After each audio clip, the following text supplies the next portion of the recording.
บัดนี้ข้าจักสี่บอกให้คุณแห่งครูบาทั้งอาจารย์ครูเคียงความเว้าอันว่าครูบานั้นหมายคนผู้สอนสังผู้สลาดลำทางโลกและทางธรรมเพิ่นบ่ซ้ำม่ำขาดมีเพียรสอนสังหวังประโยชน์กวงเฮียนหูศาสตร์ศิลป์พ่อยเรายินดีด้วยทางแผ่ความสุขไผผู้มาเฮียนทางใดก็หากไปทางนั้นเห็นว่าคนในโลกเกิดแก่เสมอกันหวังความสุขก็ดังเดียวโดยดามคนผู้ทำประโยชน์ให้ฝูงคนในโลกบ่ขี้คร้านหาได้แต่ฝ่ายโตตั้งหักอุตตโมแท้ยิ่งไส้บ่ได้ว่าไผผู้เป็นดังนั้นควรเอิ้นว่าคู่เจ้าเอ๋ยคำว่าอาจารย์นั้นสันเดียวต่างแต่ซื้อเพิ่นหักแยกประเภทไว้ตามเรื่องที่สอนไผหักสอนทางใดก็อาจารย์ทั้งนั้นผู้ให้บรรพชานั้นเรียกอุปชาจารย์นิสัยญาจารย์กรรมวาจาจารย์ปริยัติญาจาจารย์เอิ่นไปตามเรื่องไผหักบอกความหูในหอมทางใดให้ถือเป็นอาจารย์แห่งตนทางนั้นความหูที่เฮียนมามันความหูที่เฮียนมานั้นได้แต่คู่ทางใดก็หักสอนในตัวบ่ห่างเหินเฮาใดเฮาจักมีความหูดอมคู่สอนทุกเยื้องพ่อแม่เลี้ยงแต่น้อยสอนให้ปากจาพูดแล้วพ่อแม่ผู้สอนให้กริยาทั้งคำพูดสื่อคู่บูรพาจารย์แท้ทางธรรมพระเจ้ากล่าวไผผู้เฮียนทำหูวิซ่าสอดทางใดก็ให้มีใจจดเพิ่งวิซ่าตนหูอดสาสู่เพี้ยนไปให้ถึกสองคุณอาจารย์ยกใส่เก่าข้านิ่งไว้อย่าลืมอย่าให้ผิดใจคู่จึงหุงเฮื่องเมื่อหนาคำว่า จะคงเฮื่องเมื่อนาอันว่ากตัญญูนี้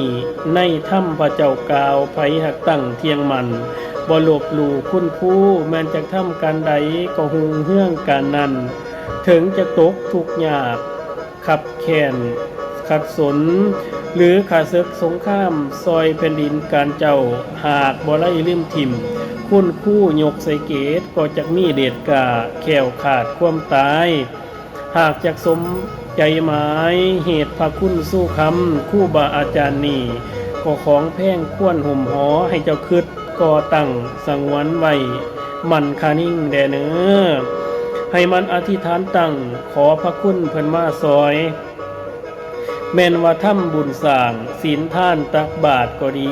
ให้เจ้าหมายหยาดน้ำถวายให้แก่คู่ขอให้บุญไปคำคู่บาสนุกหญิงไผผู้เฮ็ดสิ่งนี้ตั้งเป็นแก้วแก่นคนชื่อว่ากตัญญูตั้งกตะเวทีโตตอบความสอบเจ้าสร้างไว้ความให้สิห่างเหินมีแต่ลือซ่าขึ้นเงินค่ำไหลหลังลด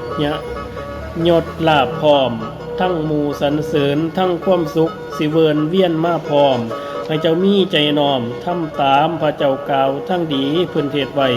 เฮาสิให้ส่องเห็นไผผู้เป็นคนสร้างทางสุขในโลกเป็นผู้หวังประโยชน์กวงฟังแล้วให้จือเอาเมิดบทบันคู่บาไว้สันหนึ่งข้าวหน้าพุ่นยั่งสิควงขัวหลังเจ้าเอ๋ยบัดนี้จักเก่าตานคุณพ่อบิดาทั้งมารดาแม่ขิงตนเลี้ยงให้คอยย้ำเยียงยานสองพระองค์พ่อแม่คุณเพิ่นมีมากล้นเหลือลำแผ่นดินแท้แล้วจะได้เฮ็ดปากหายเสียงเสียดคำแข็งให้คอยแปลงคำงามอย่าได้มีคำหายให้คอยเพี้ยนถนอมแท้ของกินอันแซ่บคิดเมื่อเพิ่นหากเลี้ยงย่ามหน่อยอิดูเพิ่นก็หักอินอ้อยลูกเกิดกับอกถึกเมื่อย่ามถือผ้าก่อเหนื่อยแค้นเครื่องฮ้อนอดสาเว่นของกินอันห่อนแสบยืนเดินลุกนั่งตั้งสติมันระวังกลัวสะเทือนในท้องบุตรตาสิลำบากทนแต่ความยากแค้นนักเหนื่อยหลายเดือนวันประสูติเจ้าเหลือล้นทอดสิวังความเจ็บความแสบพลบ่มีเปรียบ บ่หาสังมาเปรียบความทุกข์ความยากร้อนเกินนั่นก็บ่มีเจ้าเอ๋ยเอาแต่ธรรมดาสู่อดทนไปตามสาตั้งแผ่นดินเป็นจังสันโตสิเว้นก็อยากมีขั้นบ่มีลูกเต่าสืบนอแท่นเฮือนกลัวจะเป็นคนพ้อยเมื่อย่ามตนเถ่าความที่อยากได้เจ้าบุตรตาลูกอ่อนบ่เห็นแต่ทุกข์หอนสิว่างตั้งแต่บุญพ่อเมื่อประสูติลูกพ้นจากอุทธรเมื่อใดก็หักมีความสุขดังได้ส้มวิมานฟ้า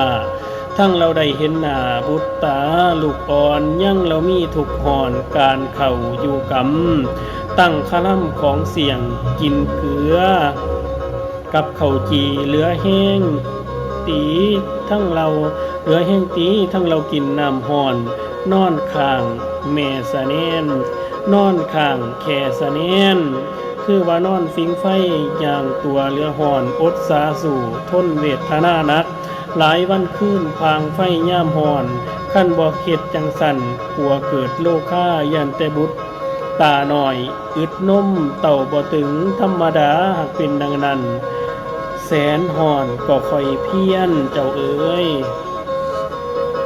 อันว่าความถูกห่อนในเมมันดาเหลือจักขันนานานับสู่ฟังหน้าเจ้าส่วนว่าบิดานั้นก็ฮี้ห้นอกสันเห็นเมียเจ็บท้องไห้ใจสะเพือความเหงากลัวแต่กำเวียนตองเมียแพงสิตายจากความลำบากบ่เตืองโตนไต่แลนเหนือบ่ให้เหลือสังแท้หามาพร้อมทุกสิ่งหมอยาและหมอเฒ่าหมอตำแย่ให้มาซอยมาตักน้ำตำเข่าผ่าฟื้นการตักน้ำตำเข่าและผ่าฟื้นกับทั้งการหุงต้มแรงง่ายเมดทุกสิ่งพอหักเป็นผู้ส่วนสู้ไว้สู่ประการแท้แล้วแม่นั้นเป็นผู้เลี้ยงบุตรตาลูกอ่อนนอนผ่าอ้อมไขว้อุ่มยกใส่นมตั้งหักเป็นอารมณ์แท้ของแพงกอดทักทันขั้นว่าลูกมันไห้ม่านดาอุ่มใส่นมมันหักเหลือทนแท้ขี่เหี่ยวเทิงตักม่านดาเป็นคนสักเสร็จถูบ่มีหายบิดาไทยหาเลี้ยงพอกพูนตั้งหักอุดหนุนเมียแก้วบ่ขีนใจสักสิ่งหวังให้เลี้ยงลูกน้อยเพี้ยนขึ้นให้ใหญ่สูงเหตุนั้นคุณสองเท่าควรคนิ่งยาขาดให้เจ้าสวาดหูย่ามหน่อยเพิ่นแพงพุ่นเนื้อ